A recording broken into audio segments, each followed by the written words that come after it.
Assalamualaikum warahmatullahi wabarakatuh. Perkenalkan, nama saya Nova Malani dari kelas 641 A11 dari NIM 64207055 nomor absen 20. Di sini saya akan menjelaskan tentang manajemen marketing. Pengertian manajemen pemasaran adalah kegiatan menganalisis planning yang terkait aktualisasi dan pengendalian program yang sudah terencana untuk menghasilkan pertukaran yang baik di dalam suatu pasar. Manajemen marketing melibatkan 4 hal. Yang pertama, pengaturan tujuan dan sasaran pemasaran. Yang kedua, mengembangkan rencana pemasaran. Yang ketiga, mengatur fungsi pemasaran. Dan yang keempat, menerapkan rencana pemasaran ke dalam tindakan. Tujuan dan fungsi pemasaran. Tujuan. Di sini saya akan menjelaskan 6 tujuan. Yang pertama, membangun permintaan. Yang kedua, membangun kepuasan konsumen. Yang ketiga, mendapatkan market share pesan. Yang keempat, mendapatkan keuntungan atau profit. Yang kelima, mendapatkan pencitraan sesuai harapan. Dan yang keenam, menjaga kelangsungan usaha. B. Fungsi. Di sini ada 3 fungsi. Yang pertama, fungsi pertukaran. Yang kedua, fungsi fisis. Dan yang ketiga, fungsi penyediaan sarana. Saya akan menjelaskan tentang fungsi pertukaran. Fungsi pertukaran terdapat 2 fungsi, yaitu fungsi pembelian dan fungsi penjualan. Untuk fungsi pembelian sendiri adalah di mana peran manajemen pemasaran berfungsi sebagai proses timbal balik dari suatu aktivitas penjualan produk. 2. Fungsi fisis. Fungsi fisis butuh dipertimbangkan pada suatu produk. Ketika suatu produk itu akan dibawa, dikirim, diproses, dan disimpan hingga bisa sampai ke tangan konsumen. Yang ketiga, fungsi penyediaan sarana. Adapun sarana ini berkaitan dengan segala kegiatan pemasaran produk yang mampu melancarkan operasional penjualan barang. Analisis pasar dan perencanaan pasar. 1. Analisis pasar. Suatu penganalisisan atau penyelenggaraan untuk mempelajari berbagai masalah pasar. Analisis pasar akan menyangkut lokasi pasar, luasnya pasar, sifat pasar, dan karakteristik. Perencanaan pasar. 2. Perencanaan pemasaran. Bentuk dari proses manajemen yang mengarah pada strategi pemasaran, di mana tujuan pemasaran sehingga marketing plan dilakukan pada serangkaian pasar. Konsep pemasaran. Konsep pemasaran adalah sebuah falsafah bisnis yang menyatakan bahwa pemuasan kebutuhan konsumen merupakan syarat ekonomi dari sosial bagi kelangsungan hidup perusahaan.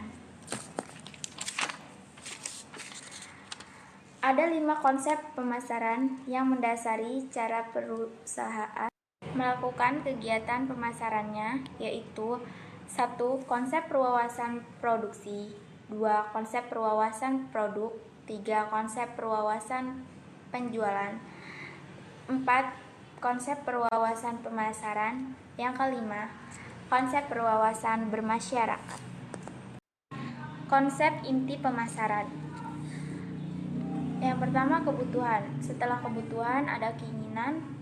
Setelah keinginan ada permintaan. Setelah permintaan ada produk. Setelah ada produk, ada nilai dan kepuasan. Setelah ada nilai dan kepuasan, ada pertukaran. Setelah itu ada transaksi. Setelah itu hubungan. Dan yang terakhir, pasar. Strategi pemasaran dan pelaksanaan pemasaran. Strategi pemasaran ada 3, yaitu jangka pendek, jangka menengah, dan jangka panjang. Saya akan menjelaskan jangka pendek dulu.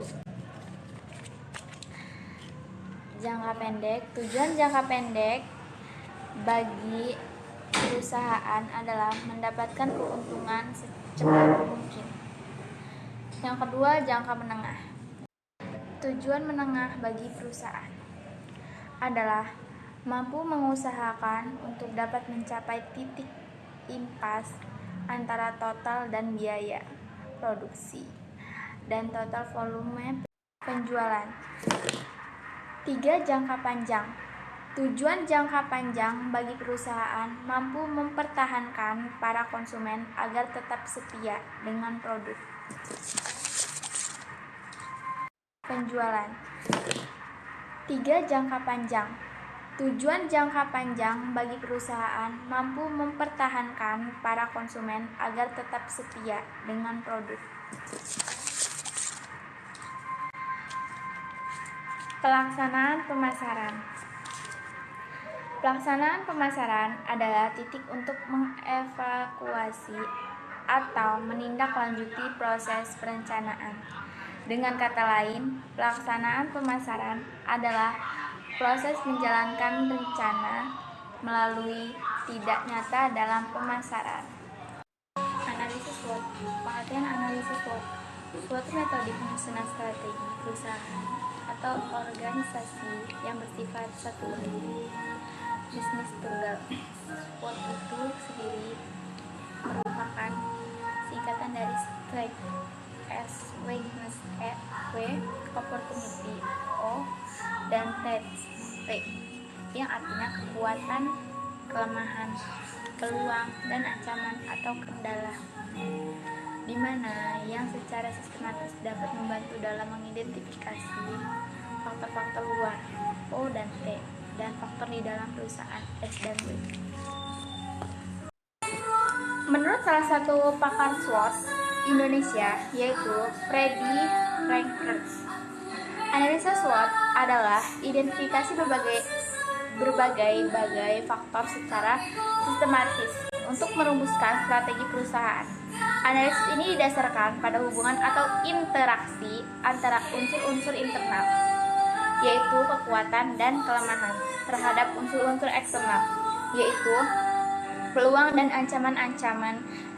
Dapat disampaikan bahwa analisis SWOT adalah perkembangan hubungan atau interaksi antara unsur-unsur internal, yaitu kekuatan dan kelemahan, terhadap unsur-unsur eksternal, yaitu peluang dan aman.